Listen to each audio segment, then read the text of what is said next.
আসসালামু আলাইকুম। Hello bikers. আশা করি আপনারা ভালো আছেন।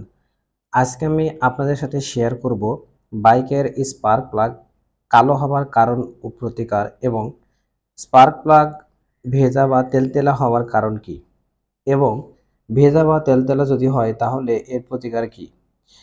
আশা করি ভিডিওটি সম্পূর্ণ দেখবেন, তাহলে স্পার্ক প্লাগ নিয়ে আপনার ভিতরে থাকা সকল প্রশ্নের উত্তর পেয়ে যাবেন। কারণ আজকে স্পার্ক প্লাগের এ টু জেড সকল বিষয় তুলে ধরব। তাহলে চলুন ভিডিওটিতে একটি লাইক দিয়ে শুরু করি এবং শেষে অবশ্যই কমেন্ট করে জানাবেন। এবার আসুন, স্পার্ক প্লাগ কালো হওয়ার কারণ কি, এখান থেকে রক্ষা পাওয়ার জন্য প্রতিকার কি, তাহলে চলুন জেনে আসি। ভেজাল ফুয়েল নাম্বার ওয়ান যেটা, সেটা হচ্ছে ভেজাল ফুয়েল। যদি আপনার তেলের মধ্যে ভেজাল তেল থাকে তাহলে বাইকের স্পার্ক প্লাগ কালো হয়ে যাবে। ২ নম্বর যেটা, সেটা হচ্ছে রিং পিস্টন দুর্বল হয়ে গেলে। আপনার বাইকের সিলিন্ডার রিং পিস্টন যদি দুর্বল হয় তাহলে স্পার্ক প্লাগ কালো হয়ে যাবে। কারণ পিস্টন রিং এর কাজ হলো ইঞ্জিনের ভিতরে থাকা অয়েলকে উপরে উঠতে বাধা প্রদান করা এবং কম্প্রেশন ধরে রাখা। কিন্তু যদি পিস্টন এবং রিং যদি ড্যামেজ হয়ে যায় তাহলে ইঞ্জিনের ভিতরে থাকা ইঞ্জিন অয়েল উপরে উঠে বাইকের স্পার্ক প্লাগ কালো করে ফেলে। তৃতীয় নাম্বার যে বিষয়, আনবার্ন ফুয়েল।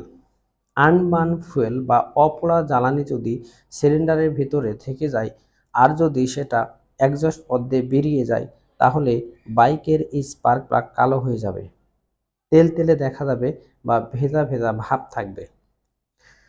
এরপরে যেটা হবে ৪ নম্বরে রিস মিক্সার।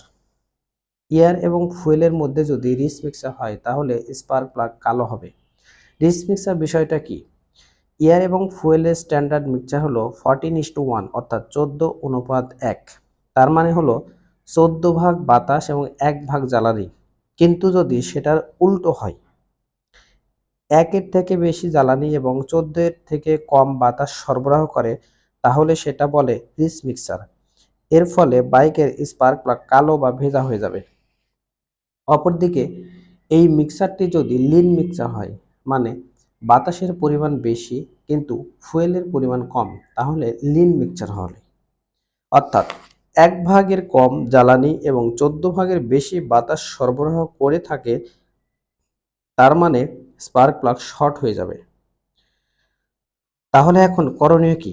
বাইকে অবশ্যই প্রপার মিক্সার দিতে হবে, মানে হলো 14:1 অর্থাৎ 14 ভাগ জ্বালানি এবং 14 ভাগ বাতাস এবং 1 ভাগ জ্বালানি সরবরাহ করতে হবে। বাইকে অবশ্যই ভালো মানের ফুয়েল নিতে হবে, মানে ট্রাস্টেড পাম্প থেকে তেল নিতে হবে।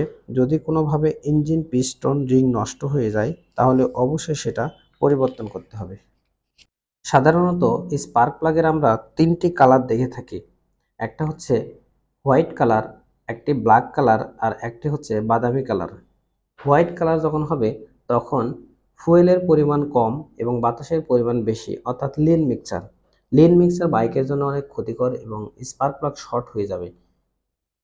কালো যখন হবে স্পার্ক প্লাগটি আপনার, তখন সেটা রিচ মিক্সার সরবরাহ করতেছে, অর্থাৎ জ্বালানি এখানে বেশি এবং বাতাসের পরিমাণ কম যদি হয় তাহলে এই মিক্সারটি রিচ মিক্সার হিসেবে পরিগণিত হবে। তাহলে এবার আসুন প্রপার মিক্সচারটা কি। প্রপার মিক্সচার হলো 14:1 অর্থাৎ 14 ভাগ বাতাস 1 ভাগ জ্বালানি। এই স্ট্যান্ডার্ড যখন মেনটেন করবেন তখন আপনি আপনার স্পার্ক প্লাগ থেকে যথেষ্ট পরিমাণ আউটপুট বা যথেষ্ট পরিমাণ সার্ভিস পেতে যাবেন। তাহলে এখন আমাদের করণীয় হচ্ছে, যখন আমরা বাইকের কার্বোরেটর টিউনিং করব তখন অবশ্যই দক্ষ একটি মেকানিকের মাধ্যমে অবশ্যই বাইকের কার্বোরেটর টিউনিং করব। কারণ টিউনিং করার উপরই পুরোটাই নির্ভর করে এবং টেকোমিটারের সাহায্যে অবশ্যই আমরা কার্বোরেটর টিউনিং করব।